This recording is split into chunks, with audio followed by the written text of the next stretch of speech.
믿노라. 하나님이 나와 함께 하심을 나는 믿노라. 나는 믿노라.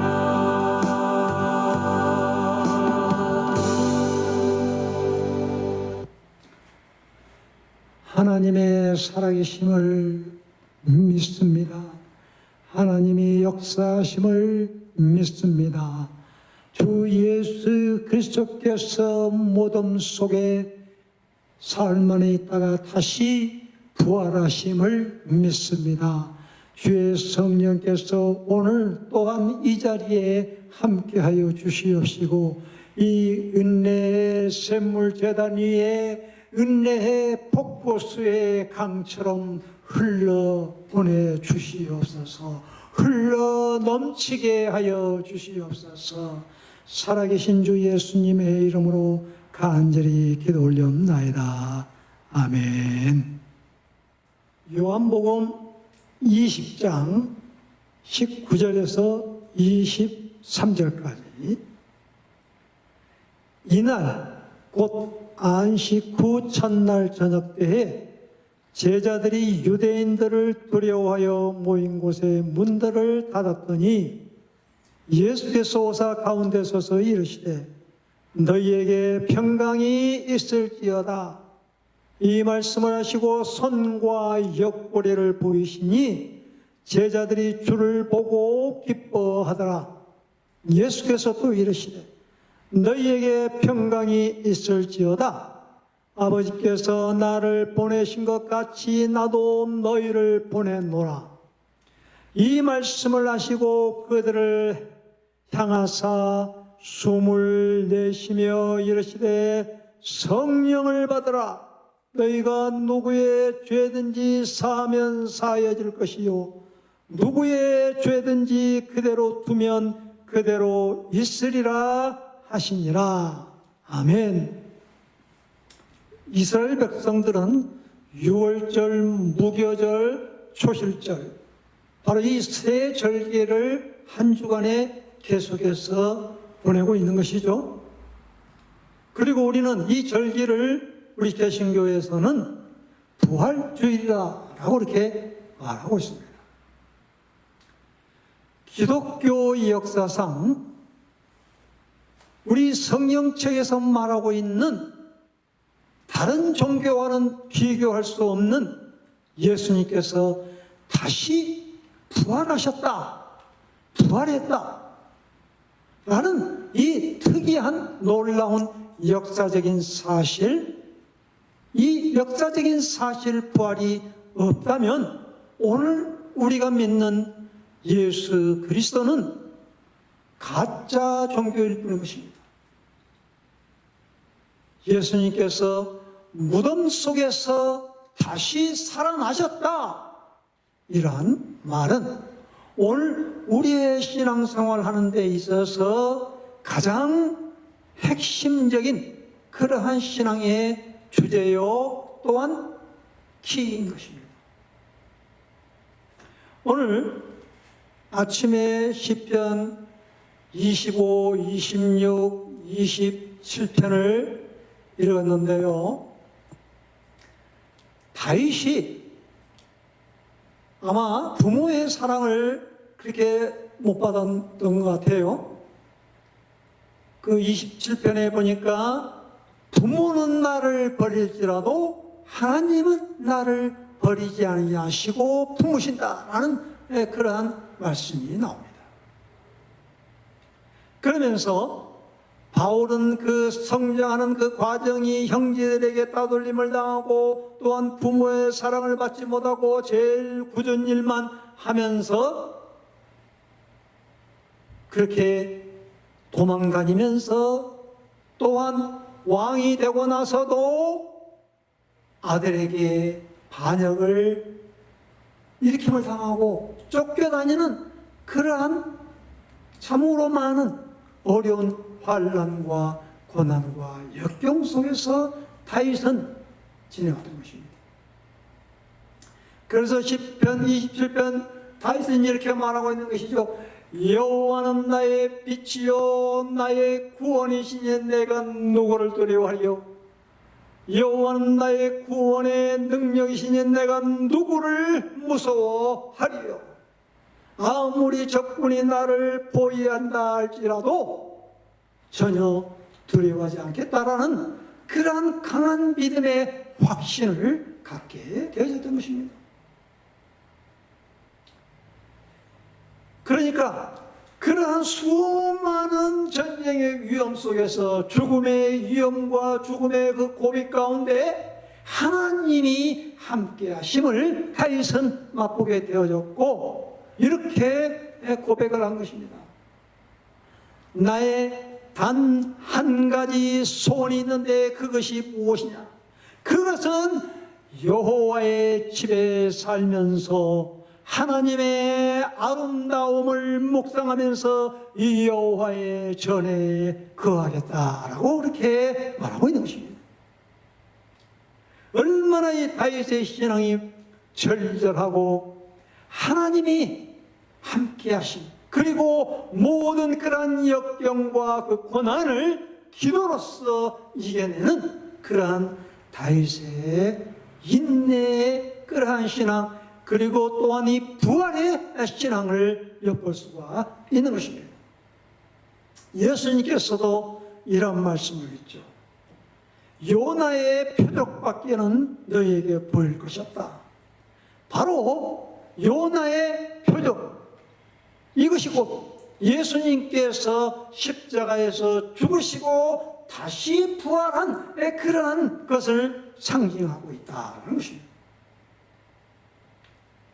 이스라엘 백성들이 애굽을 나왔을 때 문설주의 피를 바르게 되었던 것입니다.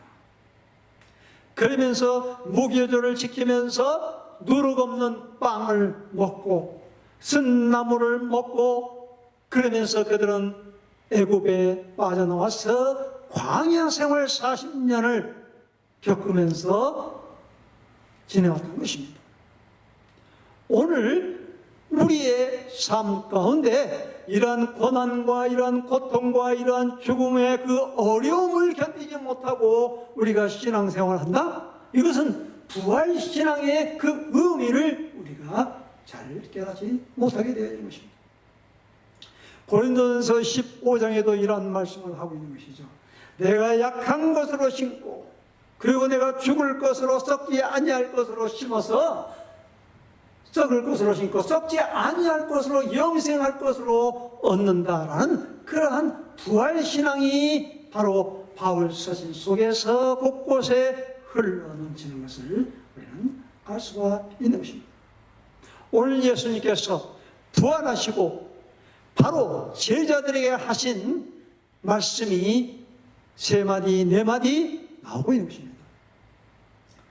이날 곧 안식 후 첫날 저녁 때 제자들이 유대인들을 두려워했다. 그러면서 모인 곳의 문들을 닫았습니다. 그런데 예수님께서 부활하시고 나서 그들에게 나타났습니다. 첫 마디입니다. 부활하신 예수님께서 제자들에게 나타나셔서 첫 마디가 그 두려워, 무서워 떨고 있는 그 제자들을 향하여서 평강이 있을지어다. 우리의 신앙의 삶 속에서 우리의 인생의 여정 가운데 이 주님이 주신 이 평강, 주님이 우리에게 주시는 이 평안, 이것이 없다면 우리는 근심 속에 헤매해 빠져서 우리는 죽을 수밖에 없는 것입니다. 예수님은 무덤을 박차고 부활하셔서 예수님께서 제자들에게 한밤중에 떨고 있는 그러한 제자들을 향하여서 첫 마디가 다른 게 아니라 평강이 너에게 있을지어다. 오늘 이 은혜의 이 제단이 이곳에 들어오는 무생명들, 이곳에 모여있는, 이곳에 흩어져 있는 아파트에 거주하고 있는 수많은 그러한 하나님의 백성들이 이곳에 들어오게 되면 참된 평안을 얻어야 될 것입니다.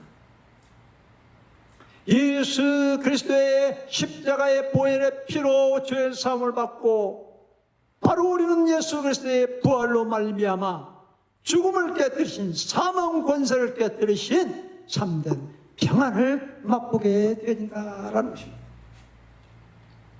평안해야 됩니다. 신앙생활하는데 우리의 마음속에 아무리 어떤 그러한 고난과 핍박이 닥쳐온다 할지라도 주님 안에 붙어 있으면, 부활신앙을 붙들고 있으면 우리의 마음에 평강을 얻어야 된다는 겁니다. 그래서 이스라엘 백성들은 인사가 무엇입니까? 샬롬, 샬롬, 평안, 평강이라는 것입니다. 자, 그 다음에 예수님께서 두 번째 부활하시고 나서 제자들에게 하신 말씀이 뭐라고 말하고 있습니까? 너희에게 평강이 있을지어다. 21절 또 두 번 이야기를 하죠. 계속해서 반복해서 아버지께서 나를 보내신 것 같이 나도 너희를 보내노라. 파송입니다. 보내는 것입니다. 흘러 보내는 것입니다. 물은 고여 있으면 썩습니다. 물은 흘러 보내야 됩니다. 샘물, 은혜 샘물 고여 있으면 아니 됩니다. 은혜 샘물이 폭포수와 같이 차고 넘쳐서 흘러 보내야 된다는 것입니다. 그래야만 바로 이곳에 이 근방에 죽어가는 무생명들이 이곳에 와서 생명수 샘을 마심으로 말미암아 주님의 참된 평강을, 죽음도 무서워하지 않는 이 죽음을 이겼다, 이 말은 최고의 고통과 최고의 어려움과 모든 그런 두려움을 이기는 그런 권세라는 것입니다. 바로 이 사명이 있기 때문에 오늘 저희들이 이 자리에 있고 교회가 이곳에 세워진 이유인 것입니다. 그 다음에 세 번째, 예수님께서 제자들에게 이렇게 말합니다. 22절에 이 말씀을 하시고 그들을 향하사 숨을 내쉬며 이르시되 성령을 받으라, 성령을 받으라, 성령을 받으라. 성령, 우리의 신앙생활을 하는 데 있어서 가장 기여한 그런 그 원동력, 바로 이 성령이 우리 안에 있고 성령과 함께 성령의 충만함 속에서 생활해야만이 우리는 신앙생활을 올바르게 할 수 있게 되어야 되는 것입니다. 사도행전 8장에도 보면 바로 거기에 사마리아에 아직까지 예수 그리스도를 믿지만 세례만 준다고 했습니다. 그런데 그 소식을 들은 예수 믿는 사람들은 많이 있는데 세례만 주는 것입니다. 그래서 베드로와 요한이 그 소식을 듣고 사마리아에 가서 믿는 사람, 세례만 받는 저들에게 바로 예수 그리스도의 이름과 권능과 능력으로 부활의 신앙을 가지고 그들에게 안수를 했을 때 그곳에 성령이 임하게 되어진 것을 우리는 알 수가 있는 것입니다. 성령의 충만함을 받으라, 성령의 충만함을 받으라, 성령을 받으라. 구하라, 그리하면 너에게 주실 것이요, 찾으라, 그리하면 찾을 것이요.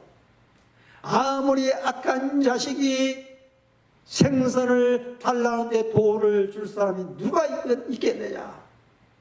하물며 택하신 자녀에게 좋은 것으로 주지 않겠느냐. 성령의 선물로 우리에게 주겠다라고 이렇게 약속을 하는 것입니다.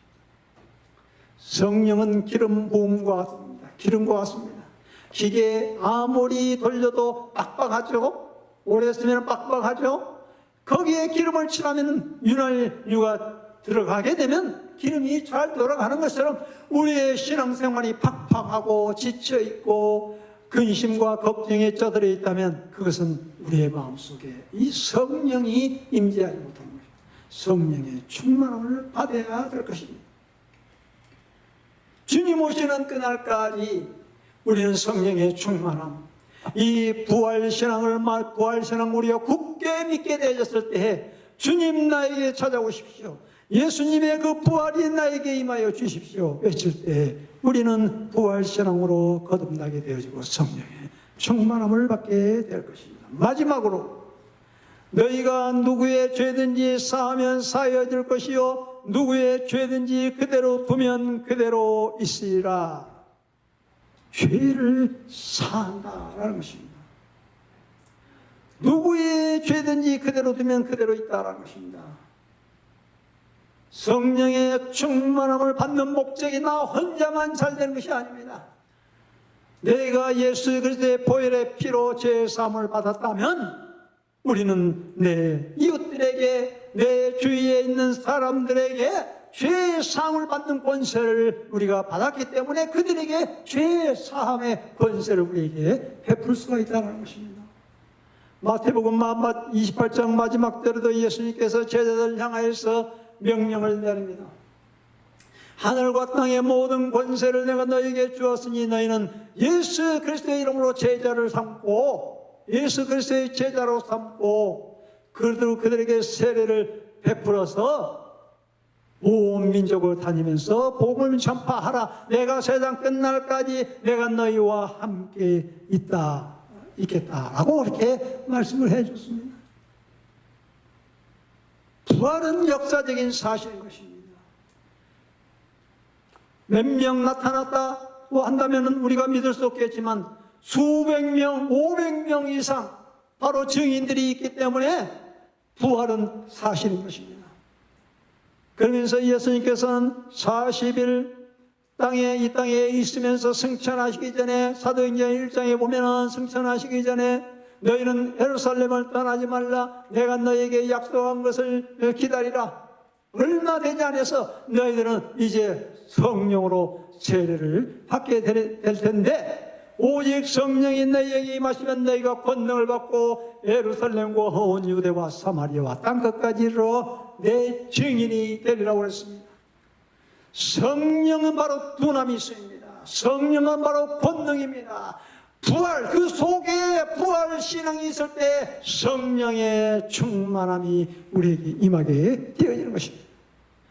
부활주를 맞이해서 우리는 매일매일 신앙이 부활되어야 되겠습니다. 바울 사도도 바로 이와 같은 이 부활 신앙이 있었기 때문에 죽음의 공포를 이기는 것입니다. 사망아 너의 이기는 것이 어디 있느냐? 사망아 너의 쏘는 것이 무엇이냐? 사망 권세를 깨뜨리신 바로 예수 그리스도의 이 부활, 그 부활 신앙이 있을 때 제자들은 이제는 좌절하지 아니하고 두려움에 빠지지 아니하고 기꺼이 자기 목숨을 내던지는 그러한 순교의 신앙으로서 천국 사모하면서 나아가게 된 것입니다.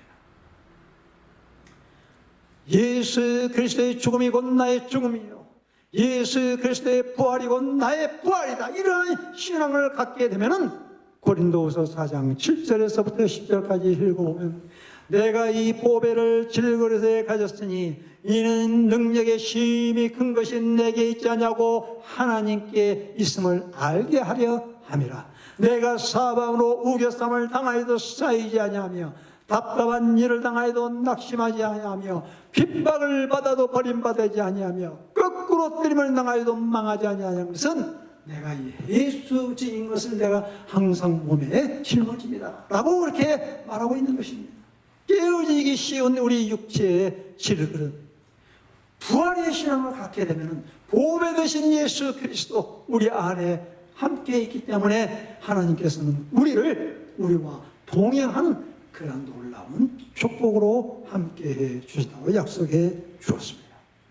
오늘 부활 신앙이 우리 모두의 가슴 속에 촉촉히 적셔지기를 간절히 주님의 이름으로 축원드립니다. 살아계신 주님 감사합니다. 이 땅의 혼미한 세상에 바로 이 부활 신앙이 없다면 얼마나 이 세상은 팍팍하고 이 세상은 메마를 수밖에 없는 그러한 어둠의 세상일 수밖에 없습니다. 주여 오늘 저희들에게 이 부활 신앙을 가지고 우리가 담대하게 세상에 나아갈 수 있게 도와주옵시고 어둠과 불의와 또한 좌절 속에서 빠져있는 저들에게 평강의 부활신앙을 증거하게 도와주시옵시고, 성령의 충만함 속에서 누구든지 죄에 있는 자들에게 구원의 복음을 증거해서 죄의 사함의 권세를 선포하게 도와주시옵기를 간절히 빌고 원하옵나이다. 하나님이여, 우리에게 성령의 충만함을 부어주시옵소서.